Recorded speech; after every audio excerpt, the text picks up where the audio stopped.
কাটোয়ায় জমায়েত হলো, তৃণমূলের লোকজনরা এসে আমাদের জমায়েতকে ছিন্ন ভিন্ন করার চেষ্টা করছে। আচ্ছা, এটা কি শুধু তৃণমূলের চুনোপুটিদের কাজ? এই থ্রেড কালচার আজকে আমাদের ব্যানারে লেখা আছে 1 নম্বরে, এটা শুধু আজকে না, 2007-08 থেকে এই বর্ধমানের লাইনা থেকে এরা শুরু করেছে ধমকানি শাসানি। শুধু এখন না, দুনিয়া জুড়ে চিরকাল যাদের পকেট গরম থাকে, যাদের পেটে খাবার থাকে না, যাদের মাথার চুলে তেল থাকে না, যাদের পরনের কাপড় ছিন্ন ভিন্ন থাকে, এরা চিরকাল এদেরকে দমিয়ে আর দাবিয়ে রাখতে চায়। তার বিরুদ্ধেই তো লড়াই। এ লড়াই আজ চলছে। এখন বসে আছে ডাক্তারবাবু কোথায়? এ পশ্চিমবঙ্গের স্বাস্থ্য বিভাগের স্বাস্থ্য দপ্তরের কাছে। কেন বসে আছে? অভিজ্ঞদের নাম শুনেছেন? অভিজ্ঞদের আমাদের বর্ধমানে একেবারে যোগ্য ছেলে বলবেন না, অকাল কুষ্মাণ্ড ছেলে বলবেন, আমরা জানি না। এই অভিজ্ঞদেরকে 2024 সালের সেপ্টেম্বর মাসের 6 তারিখে মেডিকেল কাউন্সিল একে বিদায় দিয়ে দিল। বলল 9 আগস্ট যেদিনকে আরজিকরের ভেতরে এই ঘটনা ঘটেছিল, তোমার যোগাযোগের সাথে রয়েছে। ফলত যতদিন না পর্যন্ত তোমার নামের সমস্ত এলিগেশন, দোষ, ত্রুটি এগুলো থেকে তুমি মুক্ত না হচ্ছ, তোমার নাম না যাচ্ছে, তোমাকে আমরা বাদ দিলাম। মেমো নাম্বার, হ্যাঁ মেমো নাম্বার আছে। মেডিকেল কাউন্সিল রেজিস্ট্রার তিনি নিচে সই করে স্ট্যাম্প মেরে অফিস কপিতে 6/9/2024 লিখে 2200 কত মেমো নাম্বার লিখে দিল।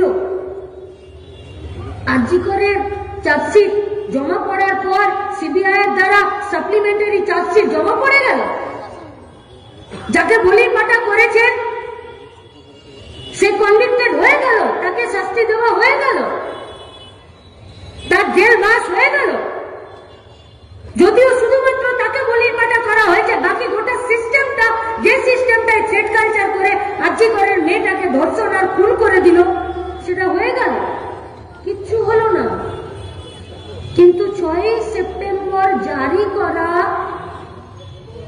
নোটিশের পর আজ অভিজ্ঞ ফিরে মেডিকেল কাউন্সিলের মিটিং করছে। ফিরে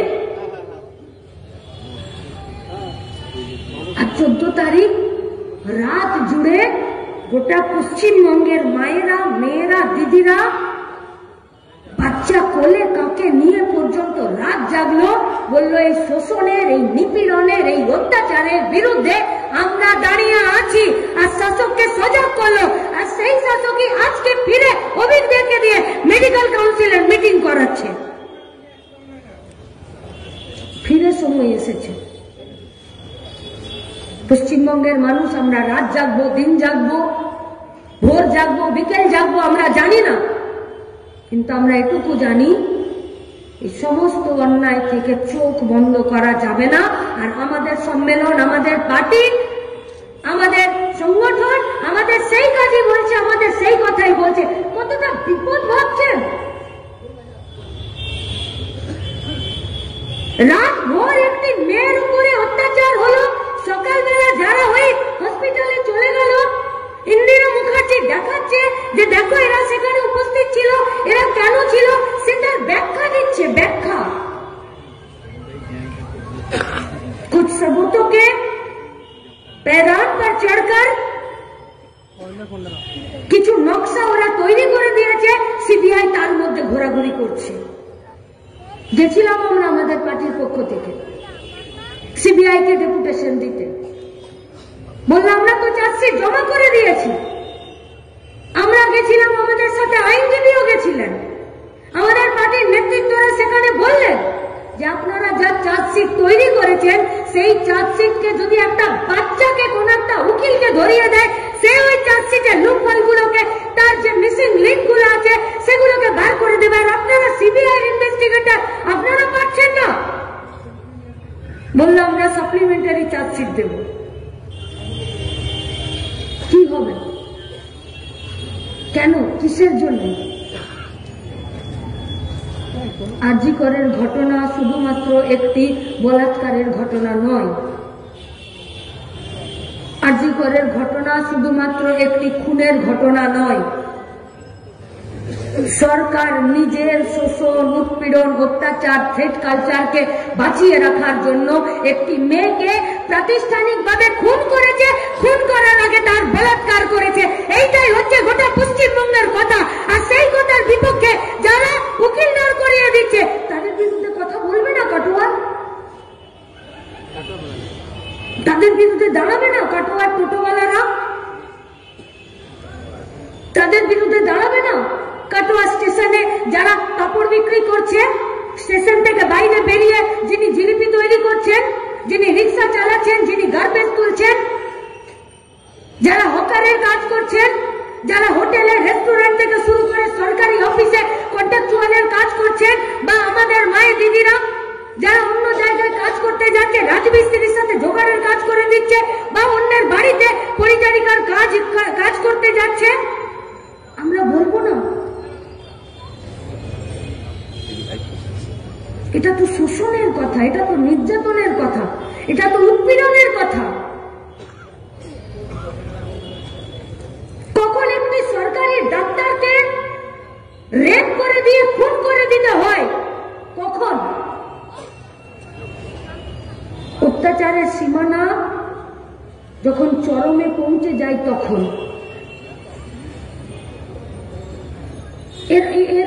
এর আগে কেউ ফেল করে মাস্টার দিদিমণি হয়নি পশ্চিমবঙ্গে 13টা বছর ধরে? এর আগে বিনা পরীক্ষায় কেউ পাস করে যায়নি? এটা প্রশান্ত বর্মন বলে পিএসসি দপ্তরে ওই কালচিনি ব্লকের ভিডিও, সেও তো ফেল করা আর বিনা পরীক্ষা দিয়ে সে ভিডিও চলে গেছে। বাস শুধু ভিডিও হয়ে গিয়ে তৃণমূলের তদারকি করছে, শুধু এইটা না। ওখানে একটা রাজা ভাত খাওয়া বলে পঞ্চায়েত আছে, সেই পঞ্চায়েতে একটা মেয়ে সে লাল ঝান্ডার হয়ে নমিনেশন করেছিল। বিডিও সে নির্বাচনের সঙ্গে যুক্ত, সেই প্রক্রিয়ার সাথে। পঞ্চায়েতে যে বুথে ভোট হচ্ছে সেই বুথে ভোটের দিন ঢুকে গিয়ে যখন মেয়েটি প্রতিবাদ করছে যে ভোট লুট হচ্ছে, আর ভিডিও সামনে দাঁড়িয়ে আছে এই প্রশান্ত বর্মন, এই কালচিনি ব্লকের ভিডিও, এই সেই প্রত্যাশী, সেই নমিনেশন করা সেই ক্যান্ডিডেট মেয়েটির সাথে একই ধরনের ঘটনা ঘটিয়েছিল। তার গায়ে হাত দেওয়া, তার সঙ্গে অশালীন আচরণ করা, অশ্লীলতা করা, তাকে বের করে দেওয়া। একদিনে হয়নি, জমতে জমতে জমতে জমতে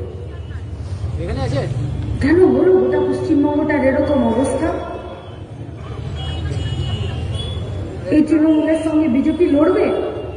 যে বিজেপি आरजी করে 5, 6, 7 दिन, 10 दिन, 15 दिनों माथाए मोहन भगवत आते हैं और कोलकाता में बोलकर चल जाते हैं कि ममता बनर्जी आरजी कर को लेकर जो भी स्टेप लेगा वही स्टेप को हम लोग मान्यता देंगे।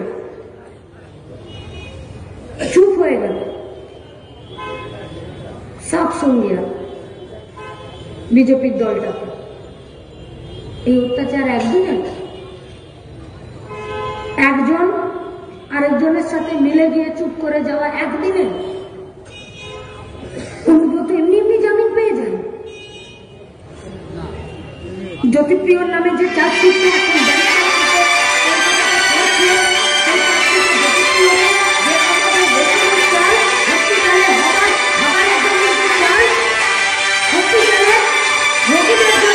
এখন সেই চাল জেলে থাকা কয়েদিদের জন্য তাদের খাবারের যে চাল, মিড ডে মিলের যে চাল, সেই চাল যে বিক্রি করে চুরি করে দিয়ে নিজে বড়লোক হয়ে গিয়ে আজকে জেলে আছে, সেই জ্যোতিপ্রিয়র বিরুদ্ধে যে চার্জশিট পড়ছে সেই চার্জশিটে সে বেল পেয়ে যাচ্ছে।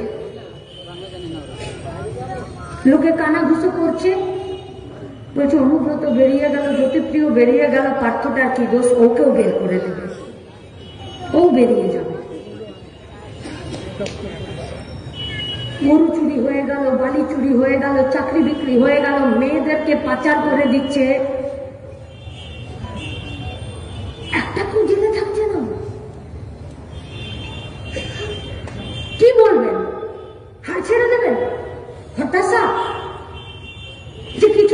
হচ্ছে না? কে বলেছে যে বিচার ব্যবস্থা তাকে শাস্তি দিলে শুধু সেই শাস্তিই হবে, না দিলে হবে না? শুধুমাত্র ওরা শাস্তি পাচ্ছে না, ত্রিপুরা থেকে গোটা পশ্চিম বর্ধমান পর্যন্ত, আমাদের বর্ধমান পর্যন্ত নেশাতে ঝুমছে আমাদের বাচ্চাগুলো। গাঁজা, হেরোইন, চরস, পাতা, ডেনড্রাইট, সিরাপের ওষুধ, ফেসবুকে রিলস থেকে বেরোচ্ছে, গ্যাসের সিলিন্ডারের পিছনের পাত্তিটা কেটে দিয়ে আর নিষিদ্ধ সিরাপগুলো বেরোচ্ছে, যেগুলো পাচার হচ্ছে, শুধু পাচার হচ্ছে। আশেপাশে গোটা পশ্চিমবঙ্গে, গোটা বর্ধমানে কোন জায়গায় গেল এই শাস্তি? শুধু অনুব্রত, পার্থ, জ্যোতিপ্রিয় এরা জেলে চলে গেলে হবে? থ্রেট তখন মাথা চালা দিয়ে ওঠে যখন থ্রেটের কাছে মাথা নত করে দেবার লোকের সংখ্যা বেড়ে যায়। থ্রেট তখন মাথা তুলে দাঁড়াতে পারে না যখন থ্রেটের কাছে মাথা নত করে দেবার সংখ্যা কমে যায়। সিপিআইএম পার্টি লাল ঝান্ডা শুধু এইটুকুই